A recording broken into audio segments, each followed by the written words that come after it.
Aku tidak pernah menyangka kejadian ini akan terjadi padaku. Aku termasuk orang yang selalu berpikiran positif jika menyangkut hal-hal mistis. Dan aku selalu merasionalkan pikiranku dan berpikiran logis. Misalnya, terdengar pintu terbuka sendiri. Mungkin itu angin. Tiba-tiba saja ada benda jatuh. Mungkin itu tikus. Selalu seperti itu. Sampai hari itu pun tiba. Namaku Agung. Aku tinggal di sekitaran daerah Antapani. Pekerjaanku adalah seorang desainer grafis untuk sebuah perusahaan agensi. Meskipun pekerjaanku terlihat mudah, hanya membuat poster, mendesain, tapi percayalah, ini tidak semudah yang kamu pikirkan. Deadline yang harus dikejar, belum lagi ada revisi karena feedback dari klien yang harus dikerjakan saat itu juga.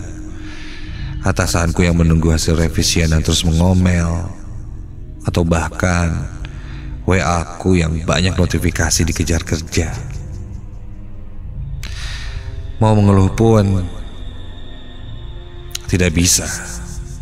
Ya, namanya juga pekerjaan. Dan ini resiko pekerjaanku. Mau bagaimana lagi?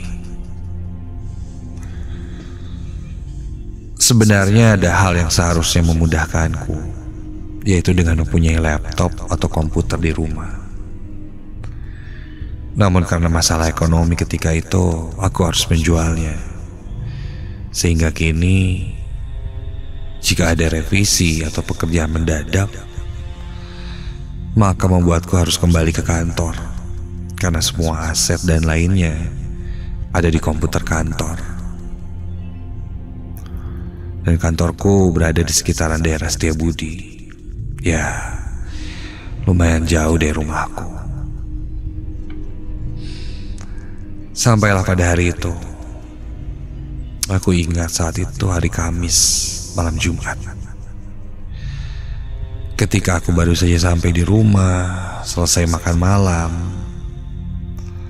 ada notifikasi masuk ke handphoneku. Dari bosku yang bilang ada feedback dari klien bahwa desainku yang tadi siang ku buat direvisi. Ada tone warna serta penambahan materi yang diubah katanya. Dan besok pagi harus naik. Dan revisiannya harus masuk malam ini sebelum jam 10 untuk approval klien. Kulihat ketika itu jam 7:30 malam. Mau tidak mau, aku pun harus pergi ke kantor untuk revisian. Aku pamit pada ayah dan langsung mengendarai motorku pergi ke kantor. Saat itu cuaca sedang tidak bagus. Angin dingin dan langit tampak mendung. Sepertinya akan turun hujan. Singkat cerita, aku sampai di kantor dan langsung membereskan pekerjaan revisian itu. Sekitar jam 9:30 malam, pekerjaanku selesai. Setelah ku kirim, aku menunggu sejenak kalau ada revisi lagi.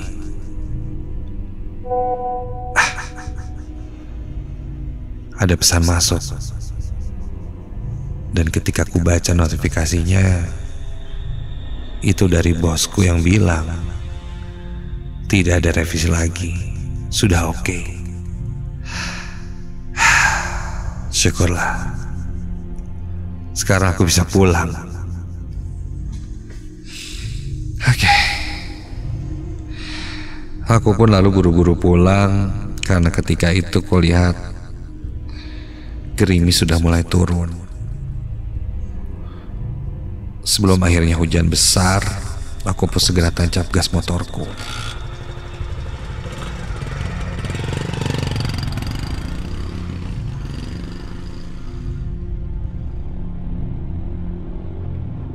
Dari kantorku di Setiabudi, melewati jalan Cipaganti, lanjut ke Pasupati, turun di Gedung Sate, dan lanjut ke Jalan Supratman.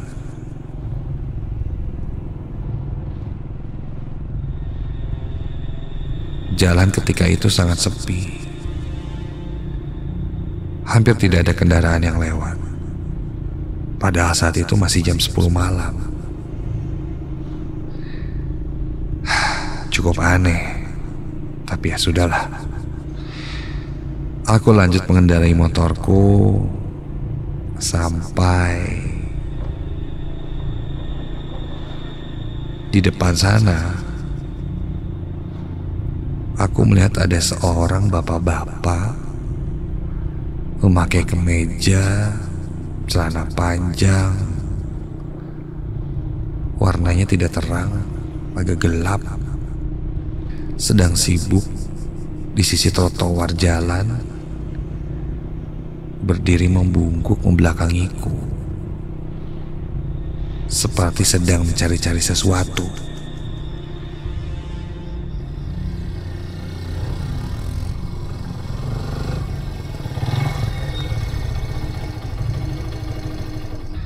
Aku hentikan motorku tepat di sebelah bapak itu, dan dia kini terlihat sedang jongkok, meraba-raba ke trotoar jalan. Aku pun coba bertanya, "Pak, punten Pak, Bapak lagi ngapain ya? Ada yang bisa saya bantu Pak?" Bapak itu belum menoleh padaku. Dari gerak-geriknya, dia sepertinya sedang mencari-cari sesuatu. Aku pun turun dari motor dan lebih mendekatinya. Karena cukup gelap di sana, aku menyalakan lampu flash di handphoneku. Lalu aku tepuk pundaknya. "Pak, lagi cari apa? Mau saya bantu?" Dan seketika itu, bapak itu menengok ke arahku. "Bantu cariin mata saya." Astaga! Ketika berbalik, kulihat mata bapak itu bolong. Bola matanya tidak ada. Hanya ada darah yang mengalir dari lubang matanya yang bolong itu.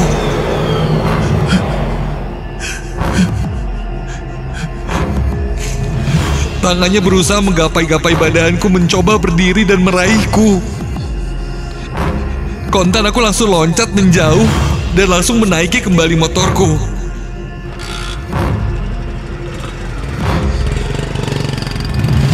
Aku kendarai motorku kencang, berusaha pergi dari tempat itu. Ketika lanjut berjalan, entah halusinasiku saja, sosok bapak itu kini terlihat lagi di pinggir jalan, di jalan yang berbeda.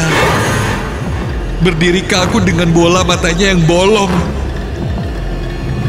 Aku lewati bapak itu dan beberapa meter kemudian, sosok bapak itu terlihat lagi. Berdiri di pinggir trotoar jalan, menatapku dengan bola matanya yang bolong.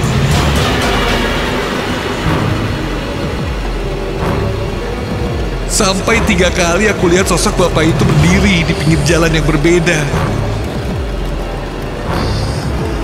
Aku coba fokuskan diriku, tidak melihat kemana-mana. Dan akhirnya aku pun sampai ke rumah.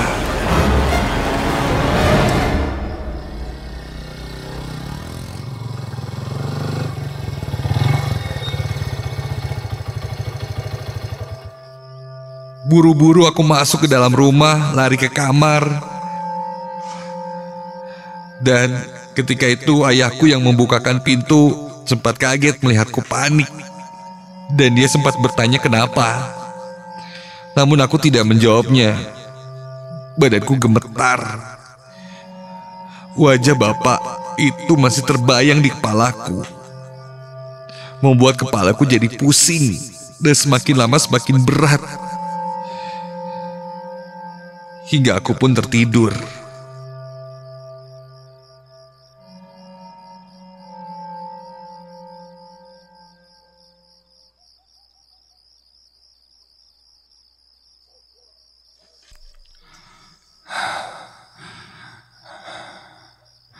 Entah berapa lama aku tertidur, tiba-tiba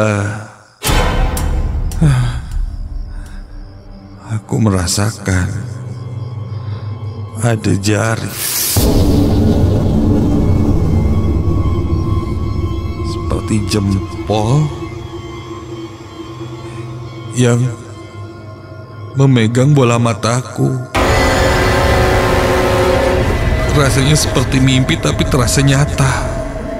Kamu bisa bayangkan dan rasakan ada jari yang menyentuh bola matamu yang sedang terpejam. Jempolnya memain-mainkan bola mataku dan perlahan aku pun membuka mataku. Dan ketika ku buka mataku, teriakanku pun tertahan ketika aku melihat di depanku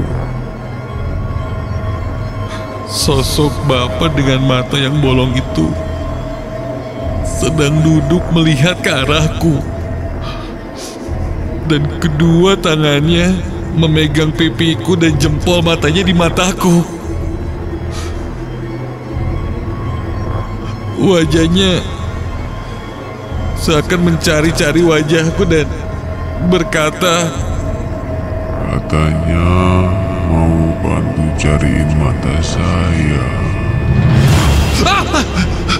Aku teriak sekencang-kencangnya, meronta dan lari dari tempat tidurku.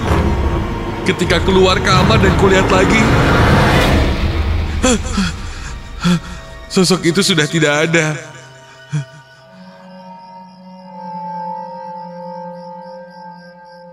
Ayah langsung menghampiriku dan melihat ada yang ganjil. Dia lalu membacakan doa-doa untuk mengusir sosok yang sepertinya mengikutiku itu. Untungnya setelah itu sosok itu tidak muncul lagi. Ayah hanya bilang aku diikuti hantu. Dan dia pun bilang sudah tidak usah dibahas lagi. Yang sudah terjadi, yang sudah saja. Tidak perlu dicari tahu juga sosok siapa itu dan kenapa mengikutiku. Yang jelas katanya, ketika akan berangkat atau pulang dari manapun jangan lupa berdoa. Itu saja pesan ayahku sambil memberikanku segelas air putih. Setelah itu aku pun cukup tenang. Dan sejak saat itu aku selalu berhati-hati jika melewati jalan tersebut di malam hari. Karena bisa saja aku bertemu dengan bapak yang mencari bola matanya itu.